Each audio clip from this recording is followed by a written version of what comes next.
Salut tout le monde, j'espère que vous allez bien. Aujourd'hui, on se retrouve pour une vidéo un peu spéciale. Donc, j'ai décidé de vous faire ma première story time et elle va raconter mon deuxième accouchement. Donc, si c'est une vidéo qui vous intéresse, restez à l'écoute.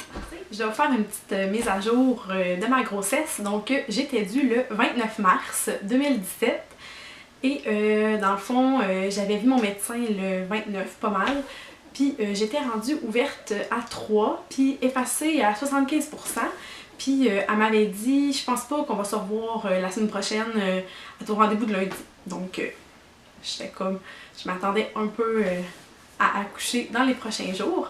Et puis moi, toute ma grossesse, honnêtement, toute ma grossesse, j'ai dit que je voulais pas accoucher le 1er avril parce que c'est le poisson d'avril, pour ceux qui savent pas. Donc, j'étais comme non, je veux pas accoucher le 1er avril comme n'importe quand, elle peut arriver, mais s'il vous plaît, pas le 1er avril. Donc, le 1er avril, vers 3h du matin, je me réveille en contraction. Au début, c'est endurable, je me couche, puis j'attends, je suis dans mon lit, tu sais, c'est en pleine nuit. Puis, ça l'arrête pas. Fait que là, je suis comme, est-ce que c'est le travail qui commence? Donc, je décide d'aller prendre un bain. Tu sais, je réveille pas mon chum, j'essaie de pas trop l'énerver avec ça. Fait que je vais dans le bain, je reste dans le bain à peu près 1 heure.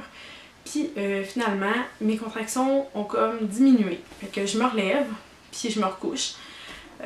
On passe notre journée, fait que là, on dirait que je suis comme un petit peu à l'affût que ça s'en vient, mais on est le 1er avril. Je dors une bonne partie de l'après-midi. Après ça, je m'en vais chez mes beaux-parents, puis j'amène mon ballon. Puis là, je me dis, ah, tu sais, je vais faire du ballon, tu sais, parce que je commençais à avoir des contractions, mais une ici et là, tu sais, il y avait vraiment rien de régulier à ce moment-là. Je vais regarder si ça filme encore. Je vois comme, j'ai pas une caméra qui se retourne, fait que désolée si je regarde, mais je veux comme juste être sûre que ça enregistre. C'est ça, je m'en vais chez mes beaux-parents, je fais du ballon peut-être pendant 2 heures de temps. Les contractions, j'en ai encore ici et là, mais vraiment rien de régulier. C'est le spectacle de patin de la fille à mon chum. Fait qu'elle dit, ça vous tente-tu de venir, elle aimerait ça que vous ayez à voir. Fait que là, j'ai à mon chum, ben tu sais, ça m'étonnerait de toute façon que quand ça start être régulier, tu sais, en dedans d'1 heure j'accouche. Fait que tu sais, on va y aller. On arrive là-bas et je commence à avoir des contractions, mais aux 10 minutes. Fait qu'il y a vraiment rien de régulier. Puis ils sont pas, tu sais, ils font mal, mais tu sais, j'ai déjà accouché, c'est mon deuxième accouchement. Fait que je me dis, ça va empirer en douleur, tu sais, je suis correcte. On retourne chez mes parents, on avait fait garder Zoélie par mes parents pendant le spectacle de patin. Puis là, ça commence à s'intensifier, puis les contractions sont plus, je vous dirais, rendues aux comme 7 minutes. Mais là, je suis comme à une demi-heure de l'hôpital, puis comme j'avais pas mes valises, bien évidemment. Donc, faut que j'aille chercher mes valises. On a comme pour une bonne heure de route, si c'est pas plus.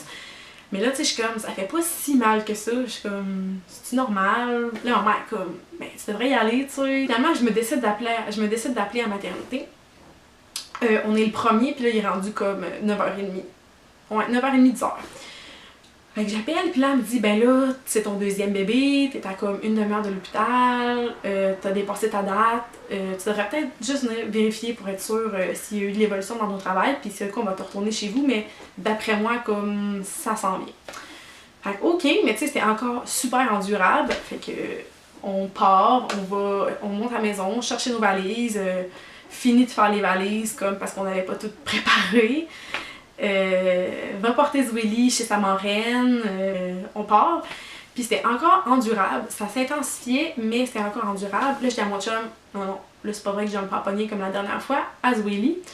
Je suis comme, j'ai été provoquée à 41 semaines. Bref, si vous voulez une vidéo pour ma story time de mon premier accouchement aussi, faites des thumbs up, puis laissez-moi le savoir dans les commentaires si c'est quelque chose qui vous intéresse. Donc, je suis provoquée à 41 semaines, j'arrive à comme 7h30 le matin, puis j'ai accouché à 6h, puis un coup que t'es rendu genre admis à l'hôpital, tu peux plus manger chez nous, dans mon hôpital. Fait que là, j'étais comme, non, tu sais, d'un coup, j'accouche juste demain matin, ou que c'est long, comme je vais toujours bien prendre le temps d'arrêter de manger, je me ferai pas pogner comme la première fois. Fait que, on arrête par chez nous, on a comme un truc de poutine, genre ouvert 24h, fait que j'arrête là. On se prend une poutine. En plein milieu de la poutine, là, c'est là que ça a vraiment, que c'est devenu intolérable. Fait que là, j'ai dit à mon chum, sérieux, va dire à la fille, genre, qu'elle nous finisse la poutine pour apporter, comme on s'en va. Parce que j'avais comme 2 contractions super rapprochées, vraiment longues, mettons 50 secondes, comme je peux en avoir 2 back-à-back, genre j'en ai une à l'arrêt, 30 secondes après, elle recommence. Puis après, comme être 5, 6, 7, 8 minutes sans contraction. Mais comme quand j'en avais 2 back-à-back, là, c'était vraiment intense. Puis là, comme rendu dans le restaurant, c'était comme ça. Fait que là, j'ai dit, va chercher la poutine pour apporter, là, comme on monte à l'hôpital. Fait que là, on monte à l'hôpital, on arrive, la fille est comme, je vais te vérifier, voir son garde pis tout, c'était comme encore incertain.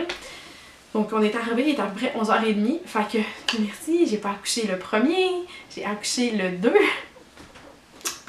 Donc j'arrive, puis elle m'examine, je suis rendue ouverte à 6. Fait que elle dit à mon chum, va tout de suite remplir les papiers d'inscription, comme tu vas accoucher dans les prochaines heures. Je trouve encore, même à mon deuxième, c'est comme spécial comme sentiment de savoir comme, ah, on va repartir avec un bébé, genre. Bref, moi ça me fascine, puis ça m'excite, genre, à chaque fois. Là, je suis ouverte à 6, mais c'est la nuit. Donc, je peux avoir l'épidurale. Il y a 2 autres patientes qui vont arriver durant la nuit. Fait que mon infirmière, elle me dit, ça te dérange-tu, on va attendre comme que les 2 autres filles arrivent avant de réveiller le médecin. Fait que là, comme, ok. Fait que là, j'attends, là, les contractions passent, s'intensifient. Je suis la fille la plus moumoune du monde, honnêtement. Comme moi, c'était clair dans ma tête que je voulais l'épidurale. Il y en a peut-être qui vont dire genre, ah, mon chum il dormira pas, mais je voulais pas trop. Tu sais, je voulais quand même qu'il dorme un peu parce que, tu sais, pour qu'il reprenne un peu de force. Il arrive 3h du matin. Fait que là, comme l'infirmière, en tout cas, là, il se passe comme 2 heures de contraction interminables. Sont vraiment toujours aussi random. Honnêtement, moi, une chance que j'ai pas attendu d'être timée aux 5 minutes parce que j'aurais comme accouché chez nous. Mes contractions ont jamais été aux 5 minutes régulières. C'est même quand j'accouchais, même quand j'étais rendue à pousser, mes contractions étaient plus régulières. Ils n'étaient pas encore régulières. Donc, excusez si je regarde souvent, là, mais je vois comme le petit bouton rouge dans mon... J'ai comme un miroir, puis je vois si ça l'allume, juste pour être sûre que ça n'arrête pas de filmer. L'anesthésiste arrive. Dieu merci! Elle va me donner l'épidurale. Donc, et à ma première, j'ai gelé, mais à moitié. Comme l'épidurale n'a pas fait effet, ils m'ont finalement donné un dérivé. Puis finalement, le dérivé a fait effet, mais comme pas tout le long. Elle me dit, ah, les chances que ça t'arrive une 2e fois sont vraiment minces. Comme, c'est sûr que tu vas geler, puis que ça va bien aller. Je suis comme, ok, good. Fait que là, j'avais vraiment hâte d'avoir l'épidurale. Il me gèle. 10 minutes passent, 15 minutes passent, une demi-heure passe. Ça fait pas effet. Fait que là, il augmente ma dose comme la première fois au maximum jusqu'à temps qu'il ait atteint le max. J'ai gelé, je vous dirais 50%, gros max. De toute façon, là, comme il me recheck, puis là, elle me dit, ah, mais t'es complètement ouverte. Fait qu'elle dit, tu sais, c'est peut-être pour ça que l'épidurale fait pas tant. Bon, désolée pour les petits désagréments. Arriva ce qui devait arriver, j'ai manqué de place dans ma carte. Donc, je disais que moi, j'avais une photographe qui allait photographier. Donc, je l'avais avisée comme durant la soirée que j'étais en contraction puis que je m'en allais aller à l'hôpital. Elle était comme, tiens-moi au courant, puis elle capotait. Je vais mettre des photos un peu tout au long de la vidéo. Des photos d'accouchement. Inquiétez-vous pas, je ne mettrai pas des photos compromettantes de moi. Ça va tout être des photos présentables. Bien évidemment, je vais juste vous montrer un petit peu ce qui s'est passé là, au courant de la poussée là, parce qu'elle n'est pas arrivée avant que je pousse. Donc à partir du moment où j'ai poussé, parce que c'est à partir de là que la story time se corse. Donc on appelle Kim, on appelle le médecin, c'est l'heure de pousser. Donc je suis gelée, je dirais, à 25%. 25-50%. Ça a atténué mes contractions, mais tu sais, assez pour que je grimace encore beaucoup de la face puis que, tu sais, je dois prendre mes respirations là parce que c'est souffrant. Donc, Kim arrive, le médecin arrive, tout va numéro 1 jusqu'à maintenant. Travail quand même assez rapide, il est rendu 4 heures, c'est l'heure de pousser, je suis arrivée à presque minuit à l'hôpital. Ils m'ont admis, je pense, à minuit moins quart. Donc, 4 heures plus tard, ouverte à 10, prête à pousser. Donc, j'ai encore mes os, premier fait drôle de l'accouchement. J'ai gardé mes os, puis là, c'était le temps de pousser. Donc, mon médecin a dit, ah, non, en fait, l'infirmière a dit, on crève ses os, elle les a pas encore crevés. Là, le médecin dit, ah, non, ils vont crever tout seuls pendant l'accouchement. Fait que, ok, t'es prête, tu sais, première poussée quand t'es rendue à accoucher, c'est comme, j'ai hâte, tu sais, c'est comme, c'est excitant. Je me prépare et je pousse. Et là, plouche! Je crève mes os dans la face du docteur. Et là, genre, tu sais, je suis comme en train de pousser, mais la poussée, tu pousses le plus longtemps que tu peux. Je pars à rire, tu sais, première poussée vraiment ratée. Je suis comme crampée. En fait, tout le monde est crampé dans la chambre. Puis là, elle fait genre, ok, j'aurais dû les crever. Je vais aller m'essuyer, comme, laissez-moi 2 secondes. Fait que, première histoire drôle pendant que j'accouche. Puis après ça, je pousse et je pousse et je pousse. Et ma petite tannante a décidé qu'elle allait pas sortir aussi facilement, qu'elle allait pas laisser ça facile à la maman. Donc, elle a le nez en l'air. Donc, elle ne passe pas.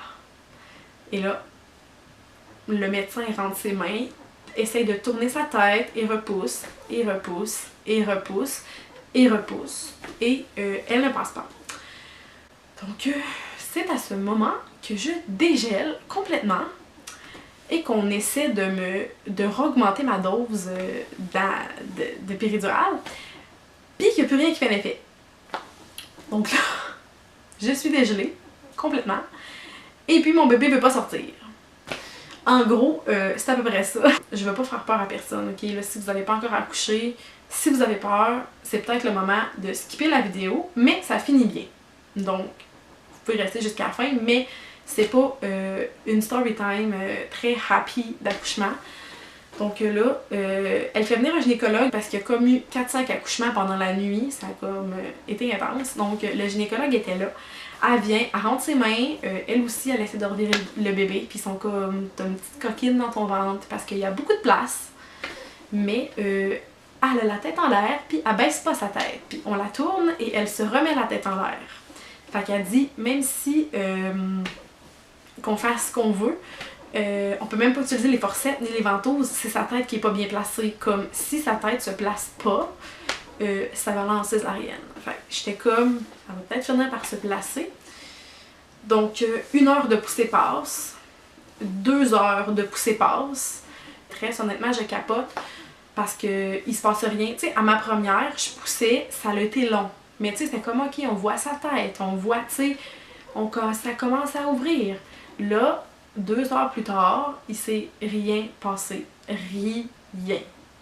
Puis là, en plus, je commence à être fatiguée, mais le cœur va bien. Fait qu'ils m'ont dit, tant que le cœur va bien, on n'est pas trop stressé, tu sais, ça nous inquiète moins. À partir du moment que le cœur va pas bien, par exemple, ça peut être césarienne d'urgence. Après 2 heures de poussée, le médecin et le gynécologue décident, on va essayer de te faire pousser à 4 pattes. Comme des fois, ça pourrait la faire changer de position, fait que on va y aller comme ça.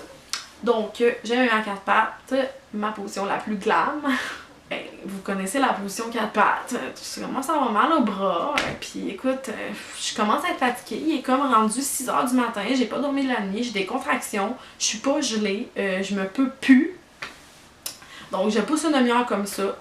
Et là, l'infirmière, le médecin me dit, bon, regarde, on prend une pause. Regarde, couche-toi sur le côté, ma belle, là, comme t'es fatiguée. Là, tu sais, je pleurais, puis j'étais comme, pouvez-vous la sortir? J'étais comme, j'ai plus d'énergie, je sais plus quoi faire. Puis il me disait, tu sais, tu pousses tellement bien. Comme, il était comme, on met nos mains, là, puis tu pousses. On le sent, tu pousses nos mains. Mais sa tête est coincée. Puis on peut rien faire pour t'aider. On réessaye une dernière fois de pousser, une dernière demi-heure sur le dos. Puis comme après cette demi-heure-là, si il s'est rien passé, ça va faire comme 3 heures, 3 heures et demie que tu vas pousser. Écoute, on n'aura pas le choix d'aller en césarienne. On le sait que c'est vraiment pas l'idéal, mais là, on te laissera pas t'épuiser à fond. Puis à un moment donné, ben, faut faire quelque chose. Donc, je me couche sur le dos. Et là, je pleure, puis là j'ai une contraction, puis là je suis comme... Je me rappelle le feeling, comme ceux qui ont accouché, vous me direz si vous avez déjà eu ce feeling-là, comme si, le bébé me passait dans le dos, comme je me mets à avoir...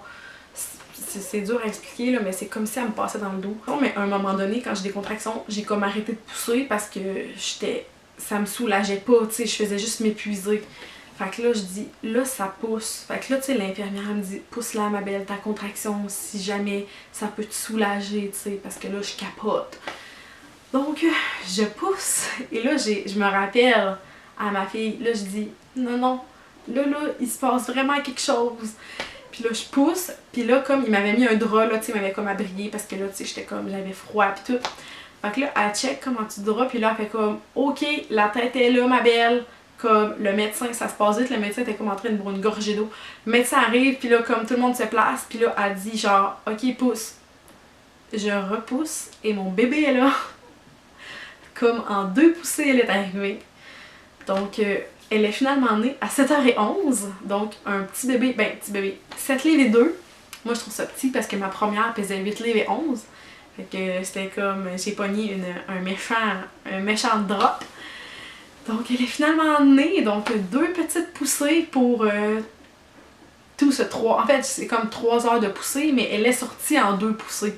Si elle n'avait pas été coincée, ça aurait pris 2 poussées. Donc c'est ça, l'infirmière était comme oh my god, genre tu t'es tournée sur le côté, j'étais couchée sur le côté, puis ça l'a sûrement bougé, il n'y avait plus d'eau, plus rien. Puis c'est là qu'elle a débloqué. Puis tu sais, à ma première, j'avais senti le sentiment de délivrance, mais cette deuxième accouchement, oh mon Dieu, on peut-tu se parler du sentiment de délivrance? Quand t'es pas gelé, là, sincèrement, là, c'est le plus beau sentiment au monde. Comme la douleur qui arrête instantanément. C'est vraiment dur à expliquer, mais en tout cas, c'est spécial, là, mais c'est juste ça, c'est une délivrance. Comment que j'étais sur mon nuage, que comme elle soit finalement sortie. Donc, pour ceux que ça intéresse, j'ai pas déchiré. C'est ça, elle avait une petite tête 15e percentile de tête, puis ma première, elle avait comme une tête au 97e percentile. Fait que, elle avait déjà fait le chemin, puis j'avais pas déchiré à ma première non plus. Bref, donc c'est ça, Livia, qui est née le 2 avril 2017. Donc, elle a failli naître le premier. Mais elle a écouté sagement sa maman, puis elle a attendu au 2 avant de finalement arriver. Oh, il y a un truc qui passe. Tu sais, quand t'habites dans un rang cul-de-sac, puis t'as personne qui passe dans ton rang. Après coup, ça a bien été, comme je souhaite vraiment à mon prochain accouchement que la poussée se passe mieux. Voilà, c'est ça pour mon récit d'accouchement. Maintenant, mon bébé est rendu à 6 mois, fait que ça me fait quand même tout drôle de me remémorer ces souvenirs-là. C'est un peu comme si c'était hier. Donc, je vous le redis, mais c'est Kim Roberge qui a pris mes photos. Fait que si jamais ça vous intéresse, je laisse les coordonnées de son Instagram et de son Facebook en barre d'infos. Donc, n'oubliez pas de mettre un thumbs up pour la vidéo. Puis aussi, si ça vous intéresse d'avoir une story time de mon premier accouchement, laissez-moi le savoir dans les commentaires. Puis sinon, nous, on se revoit dans une prochaine vidéo. Bye tout le monde!